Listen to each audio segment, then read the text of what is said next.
சத்தியமுள்ளவரும் பரிசுத்தரும் நேற்றும் என்றும் என்றும் ஜீவிக்கிறவருமான இயேசு கிறிஸ்துவுக்கு மகிமையும் கனமும் உண்டாவதாக. எனக்கு அன்பான தேவனுடைய பிள்ளைகளே, தேவன் சகல ஆசீர்வாதங்களாலும் உங்களை ஆசீர்வதித்து வழி நடத்துவாராக. எனக்கு அன்பான தேவனுடைய பிள்ளைகளே, உங்களை இயேசுடைய நாமத்தில் உங்களை நான் வாழ்த்துகிறேன். இந்த நாளில் தேவன் நமக்கு கொடுக்கிறதான வார்த்தை ஏசாயா தீர்க்கதரிசியின் புஸ்தகம் 55வது அதிகாரம் 8-9 வசனங்கள். ஏசாயா 55, 8, 9. என் நினைவுகள் உங்கள் நினைவுகள் அல்ல, உங்கள் வழிகள் என் வழிகளும் அல்லவென்று கர்த்தர் சொல்லுகிறார். பூமியை பார்க்கிலும் வானங்கள் எப்படி உயர்ந்திருக்கிறதோ அப்படியே உங்கள் வழிகளை பார்க்கிலும் என் வழிகளும், உங்கள் நினைவுகளை பார்க்கிலும் என் நினைவுகளும் உயர்ந்திருக்கிறது. என் நினைவுகள் உங்கள் நினைவுகள் அல்ல, உங்கள் வழிகள் என் வழிகளும் அல்லவென்று கர்த்தர் சொல்லுகிறார். பூமியை பார்க்கிலும் வானங்கள் எப்படி உயர்ந்திருக்கிறதோ அப்படியே உங்கள் வழிகளை பார்க்கிலும் என் வழிகளும், உங்கள் நினைவுகளை பார்க்கிலும் என் நினைவுகளும் உயர்ந்திருக்கிறது. எனக்கு அன்பார்ந்த பிள்ளைகளே, ஏசாயா தீர்க்கதரிசியின் மூலமாக தேவன் சொன்னதான ஒரு அருமையான ஒரு வாக்குத்தத்தத்தை நாம் பார்த்தோம். என் நினைவுகள் உங்கள் நினைவுகள் அல்ல, உங்கள் வழிகள் என் வழிகளும் அல்லவென்று கர்த்தர் சொல்லுகிறார்.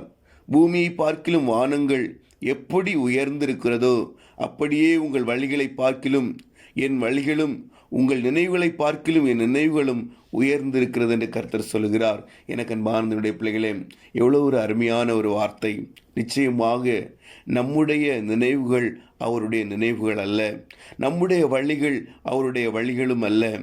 பூமியை பார்க்கிலும் வானங்கள் எப்படி உயர்ந்திருக்கிறதோ, 1ஆம் வானம், 2ஆம் வானம், 3ஆம் வானம் என்று சொல்லி எவ்வளவு பூமியிலிருந்து வானங்கள் எவ்வளவு உயர்ந்திருக்கிறதோ அப்படியே உங்கள் வழிகளை பார்க்கிலும் என் வழிகளும், உங்கள் நினைவுகளை பார்க்கிலும் என் நினைவுகளும் உயர்ந்திருக்கிறது என்று கர்த்தர் சொல்லுகிறார். எனக்கு அன்பார்ந்த பிள்ளைகளே, நம்முடைய நினைவுகளைப் போல அவருடைய நினைவுகள் இருப்பதில்லை, நம்முடைய வழிகளைப் போல அவருடைய வழிகள் இருப்பதில்லை. நிச்சயமாக அவைகள் நம்முடைய அறிவுக்கு எட்டாதவைகள். எனக்கு அன்பார்ந்த பிள்ளைகளே, வாழ்க்கையில் வியாகுலங்கள், கஷ்டங்கள், நெருக்கங்கள் பெருகையில் எனக்கு அன்பார்ந்த பிள்ளைகளே, நம்முடைய அறிவுக்கு எட்டிய காரியங்களே நாம் சிந்திக்கிறோம், நம்முடைய அறிவுக்கு எட்டிய காரியங்களே நாம் தீர்மானிக்கிறோம். ஆனால் எனக்கு அன்பார்ந்த பிள்ளைகளே, வேதம் அழகாக சொல்லுகிறது, தேவன் அழகாக சொல்லுகிறார். பூமியை பார்க்கிலும் வானங்கள் எப்படி உயர்ந்திருக்கிறதோ அப்படியே உங்கள் வழிகளை பார்க்கிலும் என் வழிகளும், உங்கள் நினைவுகளை பார்க்கிலும் என் நினைவுகளும் உயர்ந்திருக்கிறது. எனக்கு அன்பார்ந்த பிள்ளைகளே, வேதம் அழகாக சொல்லுகிறது, தேவனுக்கு பிரியமான பிள்ளைகளுக்கு தேவன் செய்கிறதை கண்கள் காணவும் இல்லை, காதுகள் கேட்கவும் இல்லை. அது அவருடைய அறிவுக்கு எட்டாதவைகள், இருதயத்தில் தோன்றவும் இல்லை. அவ்வளவு அறிவுக்கு எட்டாத காரியங்களை தேவன் செய்கிறார் என்று சொல்லி நான் வேதத்தில் பார்த்திருக்கிறோம். எனக்கு அன்பார்ந்த பிள்ளைகளே, நிச்சயமாக அவைகள் நம்முடைய அறிவுக்கு எட்டாதவைகள். அவருடைய நினைவுகள் நம்முடைய நினைவுகள் அல்ல. அநேக காரியங்கள் நம்முடைய அறிவுக்கு எட்டாத காரியங்களை தேவன் நம்முடைய வாழ்க்கையில் செய்து முடித்து விடுகிறார். நம்முடைய சிந்தனைக்கு கூட அவைகள் வருவதில்லை. அந்த அளவுக்கு அவைகள் மிகவும் பெரியவைகள். எனக்கு அன்பார்ந்த பிள்ளைகளே, நிச்சயமாக உங்களுடைய வாழ்க்கையில் தேவன் பெரிய காரியங்களை செய்வார். அவைகள் உங்களுடைய அறிவுக்கோ, மற்றவருடைய அறிவுக்கோ, உங்களுடைய கண்களுக்கோ, மற்றவருடைய கண்களுக்கோ அவைகள் எட்டாதவைகள். எனக்கு அன்பார்ந்த பிள்ளைகளை, பூமிக்கு வானம் வானங்கள் எவ்வளவு உயர்ந்திருக்கிறதோ அப்படி அவ்வளவாய் உயர்ந்தது அவருக்கும் நமக்கும், நம்முடைய நினைவுகளுக்கும் அவருடைய நினைவுகளுக்குள்ள வித்தியாசம். எனக்கு அன்பார்ந்த பிள்ளைகளே, அப்படினால எதை குறித்தும் கவலைப்படாதீர்கள். நிச்சயமாக நம்முடைய வாழ்க்கையில அவர் சகலத்தையும் செய்ய வல்லவராய் அவர் நம்முடைய வாழ்க்கையில ஜீவிக்கிறார். மோசே தேவனிடத்தில் கேட்கும்போது, ஆண்டவரே உம்முடைய நாமம் என்ன என்று சொல்லி கேட்கும்போது அவர் அழகாக சொல்கிறார், மோசே எனக்கு அநேக நாமங்கள் உண்டு, நான் எந்த நாமத்தை உன்னிடத்தில் நான் சொல்லுவேன், நான் இருக்கிறவராகவே இருக்கிறேன் என்று மோசே இடத்தில் ஆண்டவர் சொன்னார். இருக்கிறவராகவே இருக்கிறேன், ஐ ஆம் தட் ஐ ஆம். எனக்கு அன்பான தேவனுடைய பிள்ளைகளே, நிச்சயமாக அவர் இருக்கிறவராகவே இருக்கிறேன் என்று சொல்ல காரணம், எல்லா சூழ்நிலையிலும் மோசே உனக்கு எந்த சூழ்நிலையில் எப்படி நான் தேவைப்படுவேனோ அப்படி நான் உன்னுடைய வாழ்க்கையில் நான் எல்லாவற்றையும் கட்டளையிட நான் வல்லமையுள்ளவராக இருக்கிறேன். என்கிறதான அர்த்தத்தில் தான் அவர் நான் இருக்கிறவராகவே இருக்கிறேன். உனக்குடைய வாழ்க்கையில் உனக்கு நோய்கள் காணப்படுமானால் நோய்களை தீர்க்கிற கர்த்தராய் நான் செயல்படுவேன். உன்னுடைய வாழ்க்கையில் வேற எந்த காரியங்கள் தேவைப்படுகிறதோ அந்த காரியங்களில் நான் எல்லாவற்றையும் சரி பண்ணுகிறவராக நிச்சயமாக நான் காணப்படுவேன். அதனுடையினால் இருக்கிறவராகவே இருக்கிறேன் என்று சொல்லி தேவன் சொன்னார். அதே போலதான் எனக்கு அன்பார்ந்தவருடைய பிள்ளைகளே, நிச்சயமாக அவருடைய நினைவுகள் நம்முடைய நினைவுகள் அல்ல, அவருடைய வழிகள் நம்முடைய வழிகள் அல்ல. அவைகள் மிகவும் உயர்ந்தவைகள். நாம் சிந்திப்பதை போல அவர் சிந்திப்பதில்லை.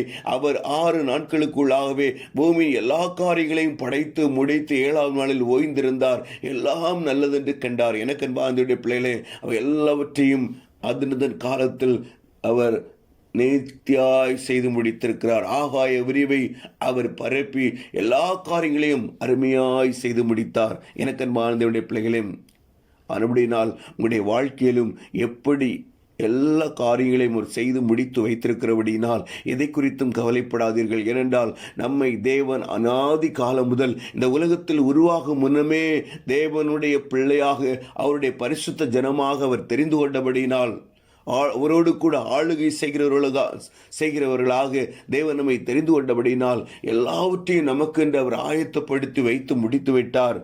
எனக்கு சற்று சிந்தித்து பார்ப்போம். நம்மோடு கூட நெருங்கி பழகுகிற அநேகர், நம்முடைய உறவினர்கள் அநேகர், நம்மோடு கூட பிறந்த அநேகர் தேவனுடைய சமூகத்தில் இல்லை. எனக்கு அன்பார்ந்தவருடைய பிள்ளைகளையும், ஆனால் தேவனுடைய சமூகத்தில் இன்றைக்கும் தேவன் நம்மை வைத்திருக்கிறாரு. எவ்வளோ பெரிய பாக்கியம். எனக்கு அன்பார்ந்தவருடைய பிள்ளைகளையும் அவருடைய சமூகத்தில் அவரோடு கூட ஜீவிக்கின்ற ஒரு அனுபவத்தை தேவன் நமக்கு தந்திருக்கிறாரு. இந்த உலகத்திற்கு மறைத்தவர்களாகவே நாம் காணப்படுவோம். அநேகர் சொல்லலாம், இந்த உலகத்தில் உனக்கென்று என்ன இருக்கிறது, என்ன நீ சம்பாதித்து வைத்திருக்கிறாய், என்ன இருக்கிறது என்று சொல்லி அநேகர் கேட்கலாம். எனக்கு அன்பார்ந்தவருடைய பிள்ளைகளே, எல்லாரிடத்திலும் சொல்லுங்க, உலகத்திற்காக நான் மரித்தவனாய் காணப்படுகிறேன். உங்களுக்கு எல்லாருக்கும் நான் மரித்தவனைப் போல காணப்படுவேன். இந்த உலகத்தில் ஒன்றும் இல்லாதவனைப் போல நான் காணப்படுவேன். ஏனென்றால் நான் என் இயேசுவுக்காக இயேசுவோடு கூட நடக்கும்படியாய் தெரிந்து கொள்ளப்பட்டவன், இயேசுவோடு கூட வாழும்படியாய் அவரோடு கூட ஆளுகை செய்யும்படியாய் தேர்ந்தெடுக்கப்பட்டவன். அப்படினாலே உலகத்திற்காக மரித்தவனாய் நான் காணப்படுவேன்.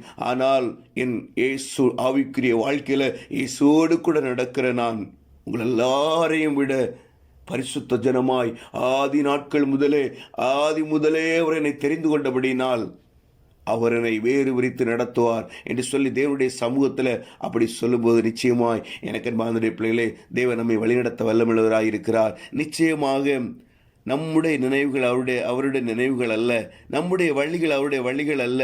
பூமியை பார்க்கிலும் வானங்கள் எப்படி உயர்ந்திருக்கிறதோ அப்படியே நம்முடைய வழிகளை பார்க்கிலும் அவருடைய வழிகளும் நம்முடைய நினைவுகளை பார்க்கிலும் அவருடைய நினைவுகளும் உயர்ந்திருக்கிறது என்கிறதான ஒரு சந்தோஷத்தோடு தேவனுடைய சமூகத்தில் வேகமாய் ஓடுவோம். நிச்சயமாக தேவன் நம்முடைய வாழ்க்கையில் பெரிய காரியங்களை செய்ய வல்லமுள்ளவராய் இருக்கிறார். ஜெயிப்போமா? அன்பின் பரலோக தகப்பனே, இந்த அருமையான நாளுக்காய் உமக்கு நன்றி ஆண்டவரே. ஒவ்வொரு நாளும் உம்முடைய அன்பின் வசனங்களை எங்களுக்கு தந்து, அன்பின் வார்த்தைகளை எங்களுக்கு தந்து எங்களை தைரியப்படுத்துகிறீர், எங்களை தேற்றுகிறீர். உமக்கு ஸ்தோத்திரம்ப்பா. வேதனைகள் வியாகுலங்கள் பெருகையில் ஆண்டவரே உம்முடைய வார்த்தைகள் தானே எங்களுக்கு ஆறுதல். ஆண்டவரே என் தேவன் அவைகளை எங்களுக்கு தந்து நடத்துகிறபடினால் உம்மை ஸ்தோத்தரிக்கிறோம்ப்பா. குறைகள் குற்றங்கள் எல்லாம் உம்முடைய சமூகத்தில் தாழ்த்தி ஒப்பு கொடுக்கிறோம்ப்பா. ஆண்டவரே தகப்பனே, நாள் முழுவதும் எங்களுக்கு பலத்தை தாங்கப்பா. ஆண்டவரே, ஒருவன் எங்களுக்கு விரோதமாக எழும்பாதபடி பாதுகாத்து வழி நடத்துங்கப்பா. ஒவ்வொரு பிள்ளைகளையும் உம்முடைய சமூகத்தில் தருகிறோம்ப்பா. வேதனைகள், கஷ்டங்கள், வியாகுலங்கள், கடன் பிரச்சனைகள், பாரங்களோடு ஆண்டவரே நோய்களோடு யாராவது இருப்பார்களானால் என் தேவன் அவர்களை பலப்படுத்துங்கப்பா. உம்முடைய பலம் அவர்களை ஆண்டவரை பலப்படுத்தட்டும். ஆண்டவரே அப்பா, கிருபையாயிருந்து வழி நடத்துங்க. வேதனைகளை மாற்றுங்க, கஷ்டங்களை மாற்றுங்க, கடன் பிரச்சனைகளை மாற்றுங்க, பாரங்களை மாற்றுங்க, நோய்களை குணமாக்குங்கப்பா. அற்புதங்களை செய்யுங்கப்பா. உங்களுடைய பிள்ளைகள் ஆண்டவரை வேதனைப்படுகிறதை பார்க்கிற தெய்வம் அல்ல ஆண்டவரே. அப்பா, எங்களுடைய நினைவுகள் உங்களுடைய நினைவுகள் அல்லப்பா. ஆண்டவரே, எங்களுடைய வழிகள் உங்களுடைய வழிகள் அல்லப்பா. எல்லாம் உயர்ந்தவைகளப்பா. எங்களுடைய வழிகளை விட உம்முடைய வழிகளும் எங்களுடைய நினைவுகளை விட உம்முடைய நினைவுகளும் வானத்திற்கும் பூமிக்கும் எவ்வளவு வித்தியாசம் உண்டோ அந்த அளவுக்கு உயர்ந்தவைகளப்பா. ஆண்டவருடையினால் ஆண்டவரே அநேக உம்முடைய காரியங்கள் எங்களுடைய அறிவுக்கு எட்டாதவைகளப்பா.